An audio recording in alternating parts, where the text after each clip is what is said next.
Michel Ferrari, votre livre est en train d'avoir une deuxième visibilité. Vous êtes dans Paris Match, vous avez passé à la télévision au printemps dernier.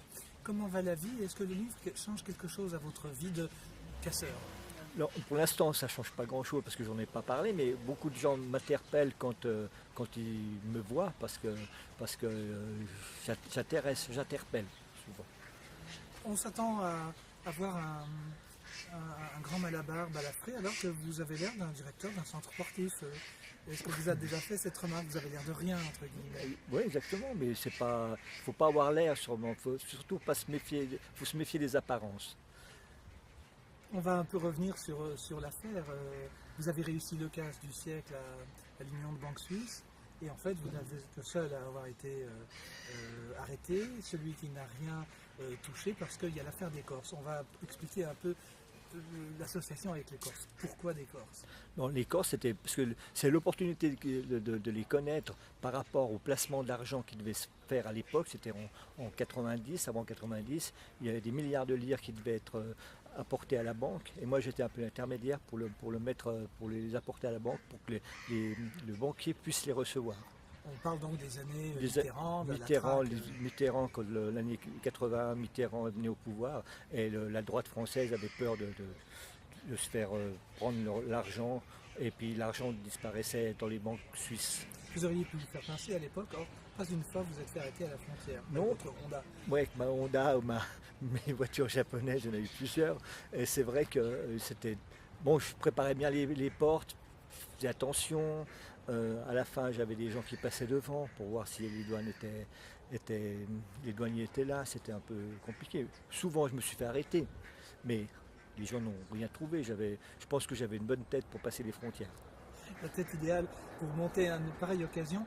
Qu'est-ce qui vous fait mettre le feu aux poudres et qui vous décide à tenter un casse en disant ça on peut le faire? Ouais, c'est quand mon collègue qui travaillait à la banque, au comptage des billets, il commençait à me dire toutes les semaines, je jouais au squash avec lui. Et il me disait toutes les semaines, il y avait beaucoup d'argent qui arrivait dans les coffres. Lui, ils étaient là pour contrôler les billets, s'ils étaient bien, c'était bon ou pas. Et il me dit, ouais, là, il y a eu cette semaine, il y a eu 20 millions qui sont arrivés. Je connais l'école, ça fait 8 ans que l'école ne va pas changer. Il faudrait regarder tout ça. Je dis oui, mais attends, on ne va pas faire ça, parce que je n'ai pas besoin de ça. Je gagnais ma vie en passant cet argent. Puis quand j'ai connu les Corses qui étaient à Genève, on a parlé de choses et tout, en attendant les milliards de lire qui devaient arriver. Puis je leur pose la question, mais vous faites autre chose? Je savais que c'était des bandits, hein. Ils me disent comme ça, oui on fait autre chose, vous faites des braquages? Ah oui on fait ça. Ah bah j'ai peut-être quelque chose pour vous. C'est à ce moment-là que je leur ai dit, bah, vous m'appelez dans 6 mois, on était au mois de juin, juillet, puis à la fin de l'année vous m'appelez au début janvier de l'année d'après, et puis on va regarder si je peux avoir le résultat de toute l'investigation qu'on avait fait à l'époque pour trouver les plus gros codes des coffres, parce qu'on n'avait pas tous les codes. On connaît l'enfer des codes, on sait que généralement ils sont à portée de main parce qu'on ne va pas passer 3 heures Tout à fait. à rechercher. Quel est le portrait de Michel Ferrari à l'époque des faits? Vous êtes bien marié, votre femme travaille à l'Union de banques suisses, oui. Et vous aimez à dire que en fait les responsables c'est les banquiers, c'est eux qui vous ont mis l'eau à la bouche en fait. Non, c'était aussi que j'ai appris certaines choses dans les banques, ce qui se passait plus ou moins, l'argent qui était dans les banques cachées, l'argent qui venait des pays frontaliers, dans les coffres, et ils acceptaient tout. Je me disais quand même, tout le monde accepte ça, ils ne sont pas punis. Et moi, j'ai dit peut-être, si je leur prends quelques sous à eux, ça ne va pas leur faire grand-chose. Quand vous passez à l'action, votre entourage n'est au courant d'absolument rien. Non, l'entourage proche, non, absolument. Il n'y a personne qui savait. L'entourage proche, c'est votre fils qui est une raquette de tennis. Mon fils avait 10 ans, alors oui. Il n'était pas au courant du tout. De toute façon, lui, il s'entraînait. Et votre femme n'a rien su? Elle n'a rien su sur le truc. Elle savait ce que je portais, les sacs. C'était pour la maison qu'il employait. Bah, oui, bien sûr. Ça vous a aidé dans votre vie des extras, j'ai changé de vie parce qu'avec ça je pouvais partir 4 fois en vacances par année, je pouvais m'acheter des voitures, je pouvais vivre comme il faut, puis dépenser tous les jours beaucoup d'argent. C'est ça, c'était quand même des périodes où ça me rapportait beaucoup. Hein. Et puis la source va se tarir. Tout à fait, dans les années après 87, 88, 89, ça commençait à diminuer un petit peu. Donc il y avait moins d'argent.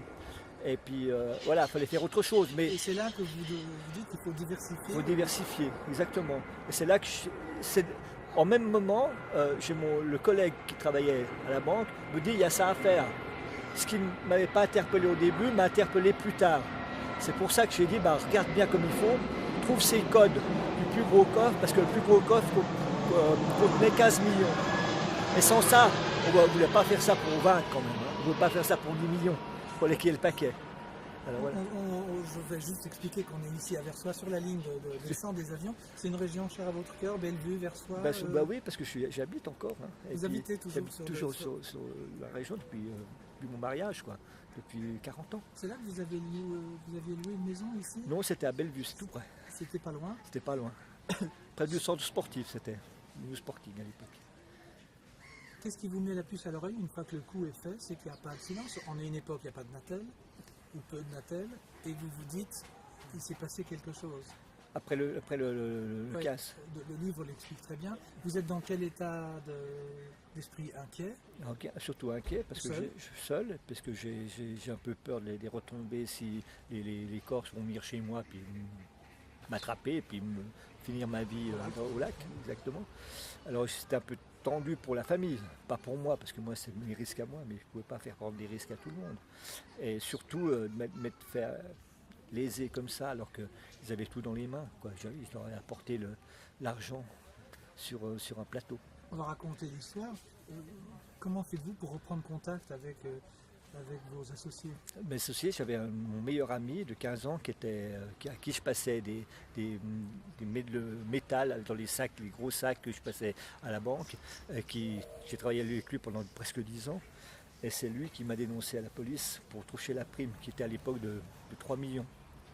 Et lui, il a pris le téléphone, il a dit c'est Michel qui a fait le coup. Puis à ce moment-là, pendant 2 mois, j'étais surveillé. Alors c'est ça, c'est que vous allez passer 2 mois, vous allez retourner en Corse. Vous allez y aller? Mes acolytes, les personnes que j'ai envoyées en Corse, ils sont retournés sur place. On était à Nice sur une place pour essayer de voir l'avocat. C'est comme dans les films, ça. Pareil, la même chose, encore. Mais un peu plus drôle, parce que c'était un peu dans le sens où nous était un peu les pieds nickelés dans l'histoire. Ça veut dire qu'on arrivait sur place avec les armes et tout, on ne savait pas à qui on s'attaquait non plus. Mais on était déterminés. Et un beau jour, 2 mois ont passé. 2 mois ont passé. Et vous vous faites pincer. Me fait arrêter devant chez moi. Vous avez rien vu venir? Non, mais je sentais qu'à force de parler au téléphone, à force d'aller à gauche, à droite, on a été en Corse, on a été à Nice, on avait des rendez-vous un peu partout avec ces gens. On s'est dit, au rendez-vous, j'étais présent à Nice, sur une place de Colomar, c'était à Colomar, j'étais avec l'avocat, un avocat plus Georges Terabowski, dont on parle du livre, qui est mort aussi, lui, parce qu'il m'a vendu, mais je pense qu'il a eu du mal au ventre. Hein. Il n'y a plus personne survivant? Il y a plus que 2 qui sont encore en vie, dans toutes ces histoires. Les 2, celui qui a traité avec moi, donc il me doit toujours 15 millions, et puis son frère. Vous êtes resté... Le livre va le faire réagir, ça, ou pas du tout? J'espère qu'ils vont voir, j'espère que le livre va le faire réagir dans le sens, les gens autour de lui vont réagir. Parce que quand vous arrivez dans un endroit comme la Corse, en disant, nous, on est les champions du monde, on a fait le casse du siècle à Genève, on a pris ça, mais sans dire vraiment la vérité, et puis qu'on apprend sur le livre qu'ils m'ont vendu, qu'ils m'ont fait mettre en tôle, et que je leur ai apporté l'argent, ils n'ont pas été capables de me laisser un sac d'argent, peut-être que la famille autour d'eux va peut-être penser différemment. Aujourd'hui, plus de 20 ans ont passé. Vous vous sentez bien, vous vous sentez libéré d'avoir écrit votre histoire? Non, parce que c'est pas en 24 ans, c'est pas parce que j'ai écrit ça que je me sens mieux. Je voulais raconter la vérité, l'histoire réelle qui s'est passée. Est-ce qu'on est obligé, est-ce qu'on est obligé de se dire que vous n'avez pas touché un sou et en fait on a un vrai format? Mais ça c'est la fin du livre, c'est pour ça, on peut se dire comme ça se termine mal, c'est comme dans les films, ça termine bien. Oui, on ne tue pas le héros. Voilà, à un moment donné, il faut toucher, il faut que l'argent soit quelque part. Que je prenne un bateau, puis on filme sur le dernier plan, le bateau part au loin, et moi je vais sur une île paradisiaque dépenser l'argent. Mais ça c'est...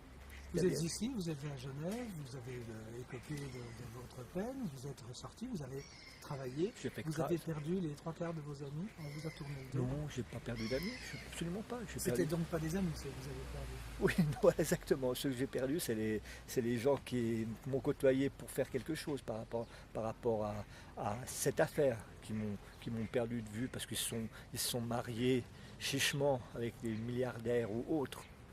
Oui, oui, non, on ne regarde personne. Ouais. La vie aujourd'hui, c'est la question que tout le monde vous pose. Si c'était à refaire, des fois vous êtes mal compris dans votre réponse. Oui, alors si on part à sortie de prison, c'était à refaire, je ne referais rien, je dirais bon, bah, c'est du temps perdu, j'ai fait de la prison, j'ai fait du mal à ma famille, voilà. Donc ça s'est mal passé pour eux, plus que mais ça, pour moi. C'est comme pour DSK, on ne croit pas quand ils disent je présente des excuses à ma femme, etc. On se dit bon, c'est facile à faire, mais je vous ai vu de près, j'ai même vu quelqu'un qui ressortait de votre passé en disant vous avez tué mon père. Ouais. Et en fait, c'est un gars de la banque. Un gars de la banque qui n'est même pas accusé. Et à la fin, je dis c'est à refaire. Ce que je redis maintenant, 24 ans après, vu les événements où j'ai passé, que j'ai travaillé tout le temps dur pour faire un peu de sous, pour gagner ma vie, je dirais, ben moi, j'irai aller chercher moi-même les sacs. La question finale, c'est de dire pourquoi vous ne l'avez pas fait vous-même? Parce que à l'époque, c'était pas mon truc, c'est pas mon créneau. Et puis j'étais connu dans la banque et tout. Mais ce que je pensais aussi, c'est qu'en tant que complice, je risquais, alors que je n'ai pas été chercher l'argent, je risquais aussi moins que ceux qui étaient rentrés dans la banque. Mais c'est pas ça. La réalité, c'est que le complice et ceux qui rentrent dans la banque, c'est le même tarif. Pourtant, la loi dit que celui qui incite et celui qui fait l'action, celui qui fait le coup est moins taxé. En l'occurrence, ils le sont presque tous. Puisque moi, en n'ayant pas eu l'argent comme la police le savait, donc parce que je recherchais l'argent, on m'a quand même demandé 12 ans de réclusion. Hein, et j'ai écopé de 7 ans et demi, alors que je n'avais pas un sou et je n'étais pas dans la banque à prendre les sacs ou l'argent. Quand vous vous faites arrêter, il y a vers la fin, donc vous dites ouf. Vous pensiez à pire quand vous êtes fait serrer? Quand je me suis fait arrêter, parce que je pensais que c'était peut-être d'autres personnes, c'était pas la police. C'est commencé en Suisse? C'était en Suisse, oui. Mais on ne sait pas, c'était un peu délicat ces 2 mois. Alors comme je cherchais tout le monde, est-ce qu'ils ne m'avaient pas envoyé quelqu'un pour plus que je bouge? Mais entre nous, ils n'étaient pas assez courageux pour faire ça.